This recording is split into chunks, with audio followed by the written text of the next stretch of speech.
there's a breaking news story in South Carolina athletics, I'm the one you want to follow to find out what's going on with that information. I can guarantee you'll have all details, all sides of the story, just as fast as I can get them, and I can get them pretty fast.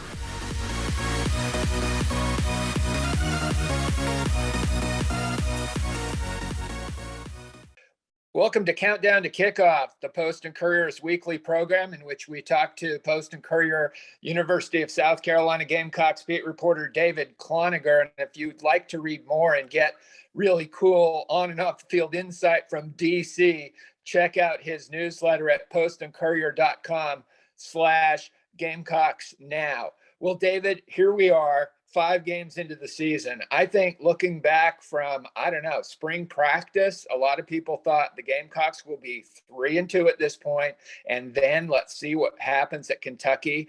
And that's pretty much the situation. What stands out to you after 5 games, pluses and minuses, about this Gamecocks football team? Good morning, everybody. How you doing today? South Carolina, Kentucky. It's going to be a difficult one. I mean, Kentucky's coming off just a brutal loss at Ole Miss last week where, they gave the game away. I think if anybody talks to Kentucky's players or coaches, they realize that the game was there to be had. They gave it away. So they're going to be feeling rather particular on Saturday night. They've got their running game back in flux with the re-addition of Chris Rodriguez, who was suspended the first 4 games. He's going to be a thorn in the side for the Gamecocks to stop. And then, of course, there's always going to be the question of Kentucky's offensive line doesn't pass block that well, but can South Carolina get the pressure on them to really make that turn to their advantage? And can South Carolina's offense get past its normal foibles of looking kind of disjointed and unorganized and getting off to a good start in a game for once to try to make this, go their way? There's a lot of things that'll be going on at Kentucky, Gene. And the fact is some have labeled this the biggest game of Shane Beamer's tenure as in relation to what's he going to do about the offense. I'm not going to go that far because this game does not determine bowl eligibility by itself. But there do need to be some answers about this offense specifically. And when you got a game going right into the bye week, it's a perfect time to answer them. David, how about an update on the health of the Gamecocks, particularly on defense as they go into a tough game against a really good Kentucky team? Yeah, some real good news. Cornerback Darius Rush practiced fully yesterday. I just got a text a couple of minutes ago that he practiced fully today. So everything should be good with him, and he will return to the field. Offensively, right tackle Dylan Wanham, same way, practiced yesterday, practiced this morning, and he should be good to play. So they're at full health as much as they can be right now, Gene. I mean, they've lost some guys for the year, but they've already known that was going to happen. So they should be taking a full complement of healthy players up to Lexington. David, what did you learn from these last 2 games? Obviously, mismatches against a Charlotte team that has one of the worst defenses in FBS, and then against SC State. But still, what did you learn about the Gamecocks over the last couple of weekends? Well, their defense looks pretty good. They've gotten 6 interceptions in that time, and they've all seemed to come in bunches, like drive after drive after drive. They were ending them with a turnover. So that's always good to see no matter who you're playing. Offensively, it was good to see them put up a lot of points. Yes, there were still some struggles, but for the last game, at least, Gene, against SC State, I had no problem with the offensive scheme or play calling. I thought they did what they needed to do. Maybe it was getting a little predictable once they got into the red zone, because it seemed like every time they'd get in the red zone on first down, they'd call a Spencer Rattler rollout. Now, it mostly worked. Okay, so, hey, you keep doing it, right? But you like to see the team play well. You like to see the team build confidence, but I don't know if you could really take away. It's like, okay, they're definitely better at this aspect of the game after playing Charlotte and SC State. These guys were on the schedule for a reason, and that was to get South Carolina feeling good going into the real meat of its schedule. So they were 1-2. Now they're 3-2, and they're going to go back onto the SEC road where they have not had any success in the very early stages of Shane Beamer's tenure. Obviously, he didn't take over a Rose Garden, but they're 0-5 on the SEC road, and they've gotten off to lousy starts in all of them. So that's just going to have to change it sooner or later, and no time like the present.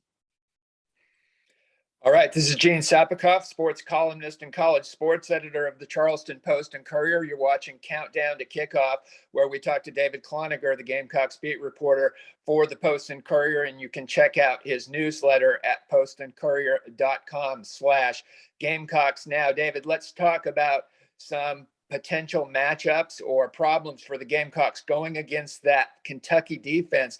They are ranked 20th nationally in defense, kind of a typical Mark Stoops, very physical defense. He's kind of staked his reputation on just tough physical play, both offensively and defensively, for the Wildcats since he's been there. What do you see that the Gamecocks might be able to exploit, and what sort of problems do you see when the Gamecocks have the football in Lexington on Saturday night? Well, Shane Beamer has made it very clear that the two inside linebackers or two linebackers that Kentucky plays are just, elite guys, and they got to stay away from them. They might get some help from that because one of those LBs, Jacquez Jones, is questionable for this week, with some saying that he's not going to play at all. So we'll see how that goes. Either way, they've been working on this the past couple of weeks to stay away from those linebackers. It's like, well, make them run side to side on the field, try to get them tired, try to get them less effective. How do you do that? You throw a lot of sideline passes, a lot of screens, a lot of bubble screens, and not necessarily take a deep shot downfield. That's exactly what they did last week against SC State. And when they tried to pass the ball against Charlotte, that's mostly what they did too. But Charlotte was a case of like, these guys can't stop the run, so just run. And Marshawn Lloyd had 169 yards and 3 touchdowns. So I guess you could say they were working on it. They knew that SC State probably couldn't cover that well either. But this defense is not going to be one that you can just line up and run between the tackles on. Maybe you can wear it down and break it down. But the fact is that they are going to have to rely on Spencer Rattler's legs and his accuracy at getting the sideline passes out quick and trying to let his guys make plays in space to try to get off to a good start. Because I think if you just try to line it up in power and run Lloyd up the middle, it's not going to work. Kentucky's going to be ready for that. And as we've seen, the Gamecocks are not real good at throwing the ball downfield, even though they said we got to be able to. And Spencer Rattler says, hey, I love throwing the ball downfield. Okay, but you did that in the second play last week. And while it's not Spencer Rattler's fault, that very catchable ball clanged off his receiver's hands and became an interception. So maybe that makes him a little gun shy this week. Maybe it says, well, we're going to call the exact same play, but just not with that receiver. Maybe so, but they're going to have to come up with something a little more creative to try to crack this Kentucky defense right from the kickoff. Yeah, that's a good point, David. Those two early Rattler interceptions against SC State were not his fault, bouncing balls and so forth. I asked Rattler at the media availability yesterday, what's the difference in checking blitz protections, on the road at night in an SEC game versus, SC State on a Thursday night? He said there was no difference. I think there could be a difference with the Kentucky fans being so loud. But now, David, let's get to the real countdown to kickoff information that fans want to know. David Cloninger, road warrior. You and I both prefer, if given any sort of option, to drive instead of fly. Mm-hmm. Tell me, David Cloninger, what you like about that long, twisting, turning drive through the mountains. And at this time of year, it can just be beautiful, from Columbia, South Carolina to Lexington, Kentucky. What do you like about that? The best part is you don't have to go through the city of Knoxville to get there. You just kind of hit the very eastern edge of it, and then you veer up. I think it's on I-75 up into Kentucky. So you don't have to deal with any Knoxville traffic. That's good. Once you get through the mess that is Asheville, any time of year, anytime, any year, you're pretty good to go, and it's nice things to look at. And it's this time of year before the snow's on the ground. So always a good drive. I've made that in 6 hours flat before. It's just once you do get into Kentucky, you do have to watch out for those stadies who like to camp out on the side of the road and, say, look, man, you don't have to set a speed record here. To which I say, do you not know who I am? I mean, speed is my life, it's my mistress. So, but anyway, another story there. I was just thinking today, I think Kentucky's one of the very few states in the Southeast that I haven't yet gotten a speeding ticket in. So we'll see how that goes this week. Well, that's good, David. And I will not be timing you on this, and hopefully you can keep that record intact. But a reader Rusty from Irmo would like me to ask you, who do you like in the fourth race on Friday at Keeneland?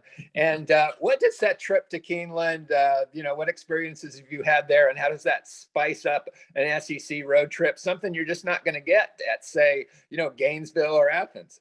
It's terrific. I mean, especially when it's a night game in Kentucky. A lot of fans who are going up there to go to Keeneland for the first time. And even if you don't know much about horse racing, you can still have a great time because they've got obviously a lot of bourbon and whiskey there, another thing Kentucky's famous for. And you can just have a good time betting on randomly on horses and then seeing how much you win. The first time I went, I have not seen that many, hats, big floppy hats and sundresses since the last time I went to church. And it was quite a sight, but didn't do so well picking horses. It's not my forte, but a good time can be had by all. But at least at night, I think the day will be okay. The forecast for the game saying it might get down to about 33 degrees. So if you're going with your nice suit, your seersucker, and your wife or girlfriend is wearing her nice sundress and hat, be sure to bring your coat too, because it's going to get pretty chilly on Saturday night. Now, David, if you really want to see a lot of seersucker and sundresses and floppy hats, go to church in Kentucky. That's where you'll really see that.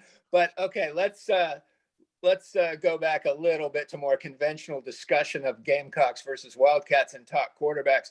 This Will Levis guy is pretty interesting. I mean, he's obviously a first-round NFL prospect. Some people say maybe first overall pick, top 5, whatever. But it's interesting. He doesn't really have the cast around him that you would normally associate with a first-round prospect, for instance, C.J. Stroud or Bryce Young. From what you've seen in person, on tape, and just being around Will Levis, your thoughts? Well, he's a guy, big, strong guy, can throw the ball a country mile. He can make all the throws. He's tough to bring down in the pocket, but he's not really a threat to run.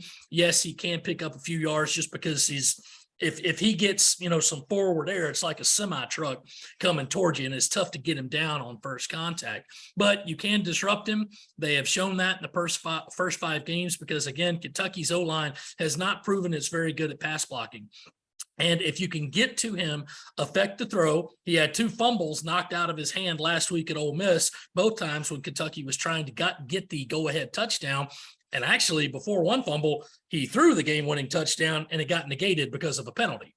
So they can get to him. And as Spencer Rattler said the other day, or not Spencer Rattler, but another one of the Gamecocks players, he's very much into timing. Throw the ball to this spot at this time. If you can mess up those receivers' timings by playing a little bump coverage, maybe you can really affect how Levis does. The main thing they're going to have to do, though, Gene, is that before Levis even gets warmed up, you got to watch out for Chris Rodriguez and the rest of Kentucky's running backs.